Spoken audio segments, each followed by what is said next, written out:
Have you ever felt? Are you listening?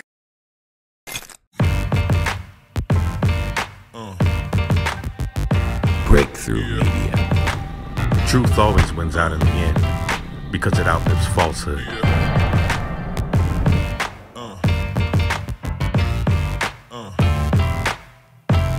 I'm the one that does the preaching here, for those who care to listen. Now, if there's anything that I can do... Well, there's one thing you can do. Tell me why nobody around here will listen to me. Well, if you want people to listen, you've got to tell them what they want to hear. I told them the truth. That's the last thing that most people want to hear. And there comes a time where you have to stand up. This is not the time to cower. This is not the time to back in a corner. This is not a time to let people's opinions affect what you believe. It's a time to stand. And don't stand on falsehoods. Don't stand on somebody else's shoulder. It's time for you to stand on the truth. Time for you to stand for what you know, what you've been researching. And the passion that comes out of B. Tatum comes from the truth. All I do is speak the truth, the whole truth, and nothing but the truth, so help me God.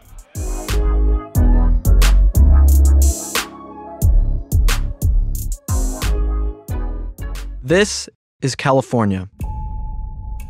While this state is known for its glitz and glamour, it is also home to some of the highest real estate prices, highest taxes, highest homelessness population, and highest number of business regulations. In many parts of the state, you've got tent cities, crime is out of control, schools at the bottom percentile. There are people who are dying on our streets. The estimate is that 1,000 people will die on the streets of Los Angeles. All of this, combined with an extremely high cost of living, is forcing residents and businesses to leave the state at record numbers. I'll tell you, Californians, when they move to Texas, they're shocked. Their standard of living goes up 40 to 50% overnight. Is Texas the new California? The rivalry between Texas and California. The largest number of people relocating to Texas are coming from California. And many of us are leaving not only California, but other liberal states for a better lifestyle for our children. Failed liberal policies are just simply encouraging the situation. People just saying we can't put up with this anymore. So you just can't live like this.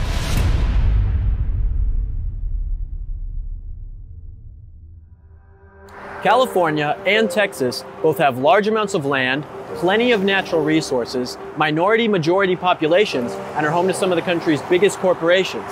These similarities, matched with their glaring policy differences, makes them perfect for comparison. Over half of Californians are thinking of leaving the state, and the biggest reason why is the sky-high cost of living. The cost of living in California is somewhere between 40 and 50% higher than it is in Texas. Houston, you can get a 3-bedroom house for a couple $100,000 with a backyard. Your kids can play. You can throw a ball with your kids in the backyard. You can have a good school. Try doing that in California. The state and local governments are doing things to restrict the development of new housing units in the free market.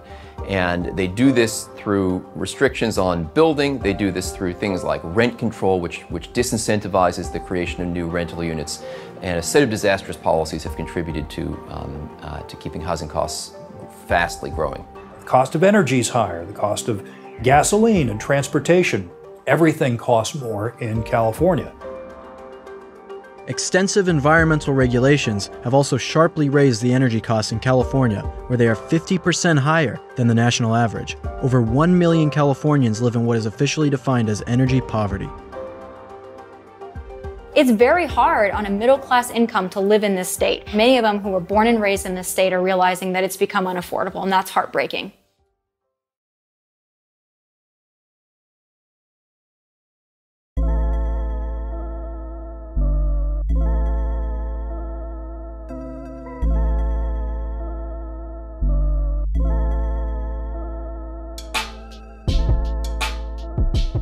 The left spends a lot of time and energy talking about income inequality and ways to fix it, but ironically, California, the great progressive experiment, ranks 4th in the list of states with the highest level of income inequality and 2nd in the nation for the fastest growing income inequality.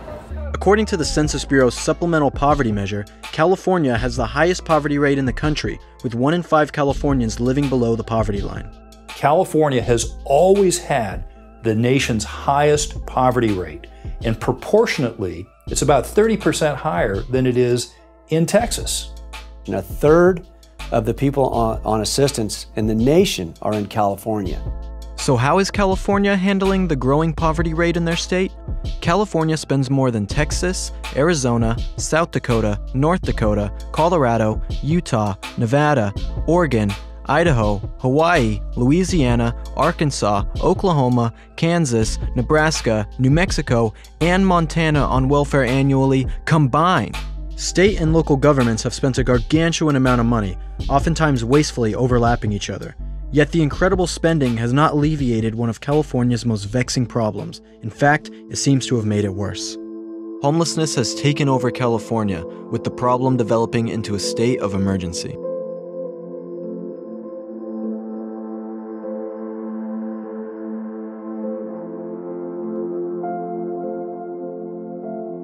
And although homelessness is dropping nationwide, California, with 12% of the population, houses 49% of the nation's homeless. One of the issues that I face living here is the fear of the homeless epidemic, because a lot of these homeless individuals, they're drug addicts, some are sex offenders, and that's become a huge problem. There are people defecating on the street right in front of my apartment. We have syringes there. I mean, we have a lot of issues in California that seem to be blinded to, the policies that come out of here, and I don't think the rest of the nation really understands what's happening in California. And we see this not only here, not only in Skid Row, but from San Diego all the way on up to Sacramento, San Francisco. Every city is being impacted by this.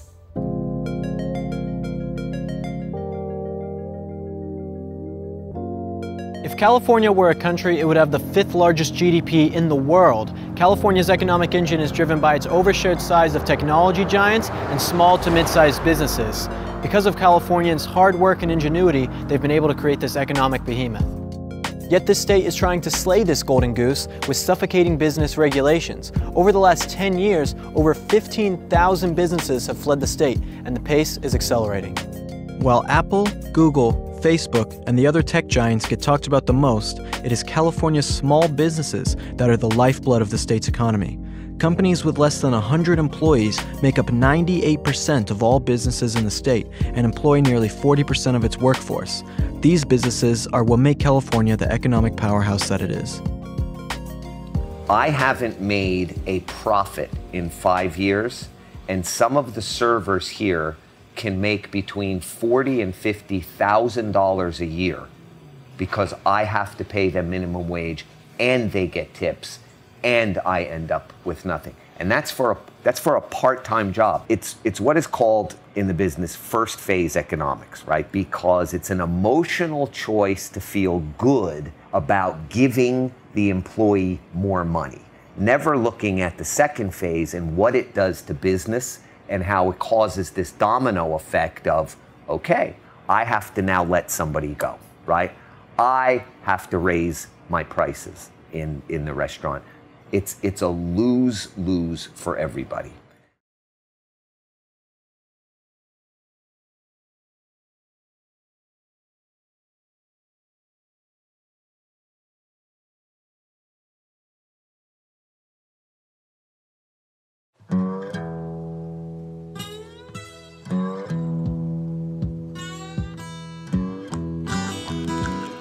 While California embodies the progressive wing of U.S. politics and government's central roles in people's lives, Texas represents a deeply contrasting political ideology and has followed a very different path.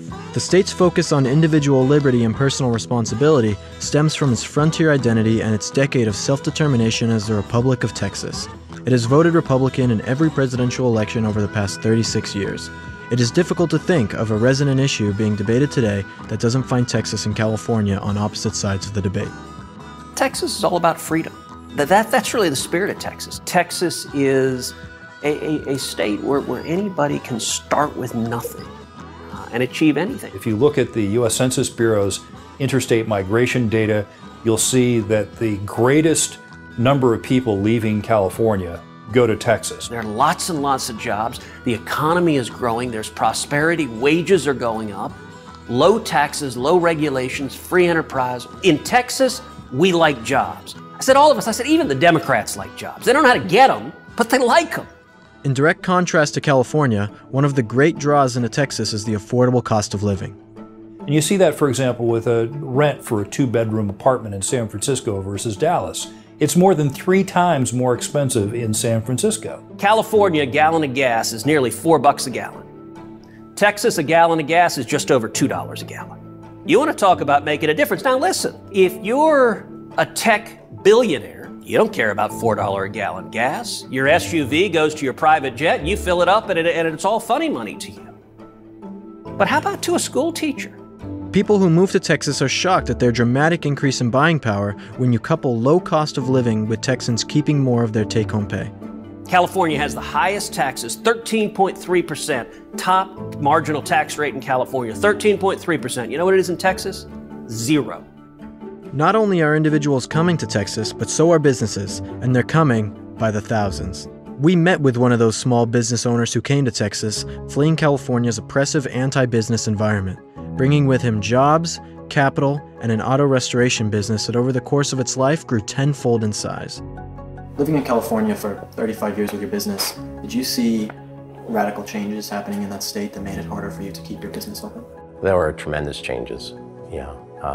Particularly with the regulating body called the Bureau of Auto Repair.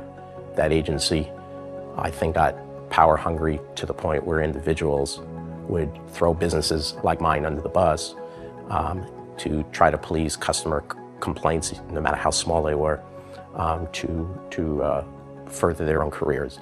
Is there a Bureau of Auto Repair in Texas? No Bureau of Auto Repair in Texas. That's a good thing. That's a good thing.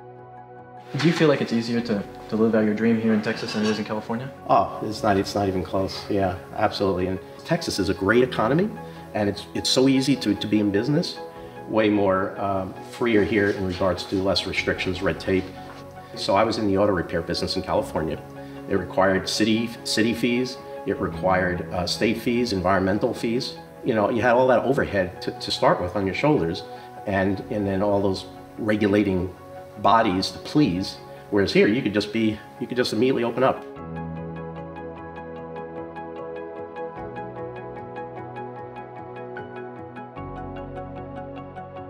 When you think of Texas industry, you think of oil and beef. But the reality is, Texas has as many Fortune 500 companies based there as California, and has an incredibly robust high-tech and startup sector. Texas innovates, and when it comes to high-tech, you look at Austin, for example, where high-tech companies are moving in like crazy, venture capital companies are moving in like crazy, and hopefully you have hundreds or thousands of small businesses being formed to take on the next big business and the next big business, and it's that creative destruction that drives the economy forward, that innovates. That's what creates opportunities. That's where new jobs come from. That's why young people are moving to Texas, because Texas is where the jobs are. Texas is where you can make a future and provide for your family.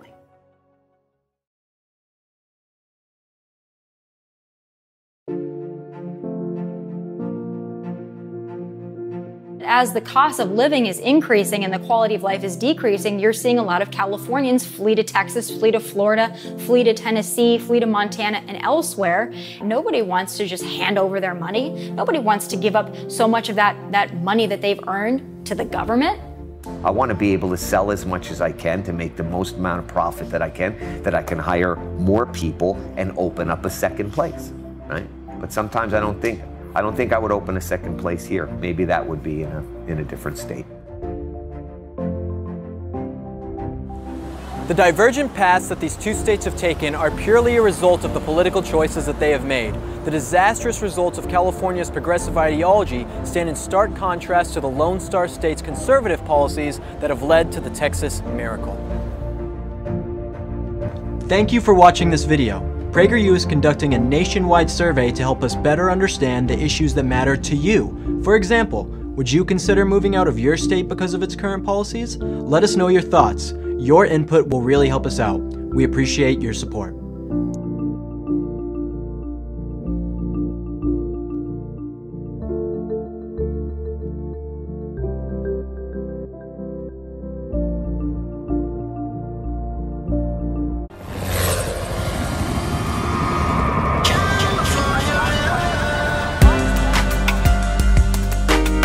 Pat Brown's father, Edmund Joseph Brown, was known for running scams and gambling operations in San Francisco.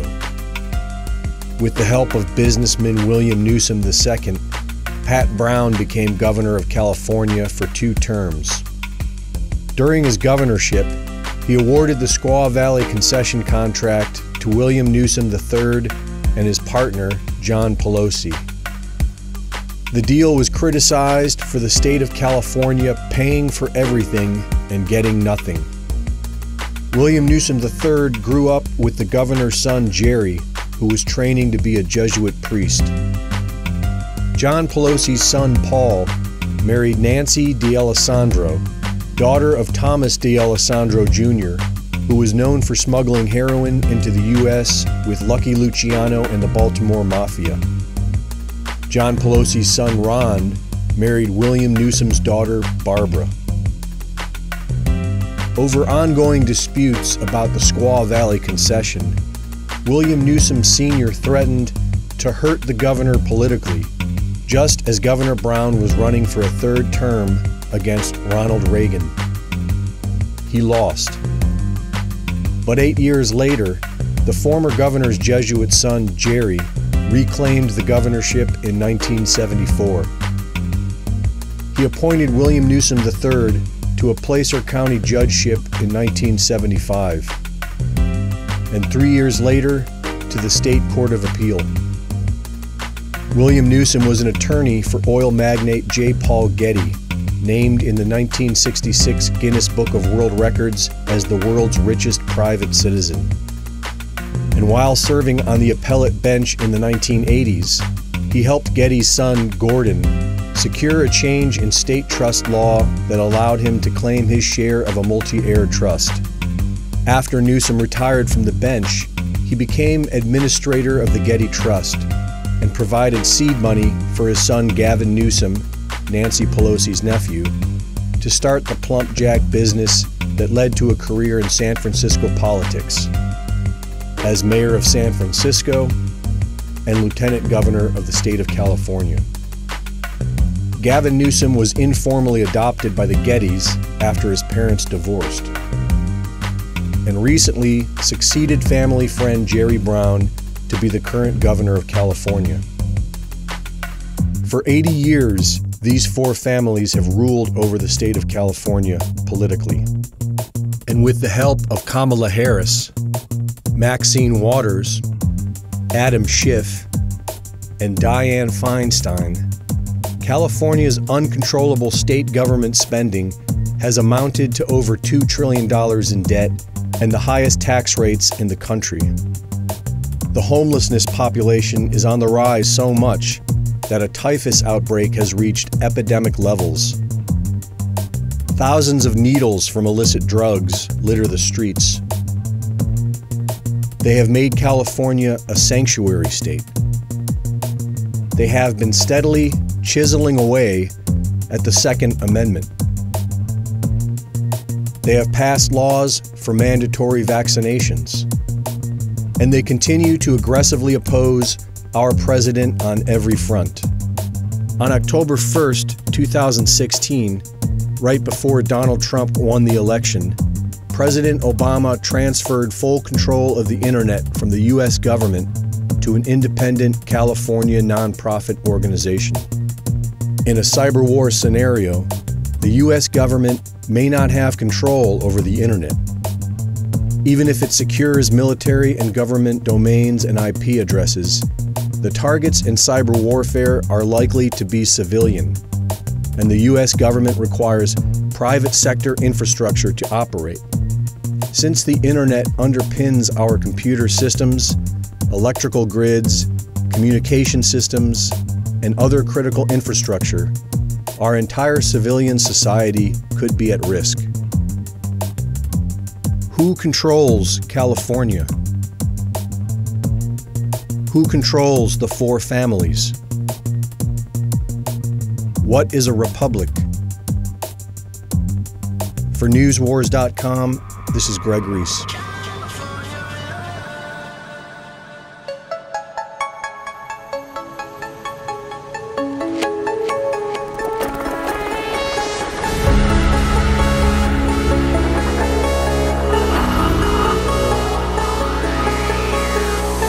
InfoWars, tomorrow's news today.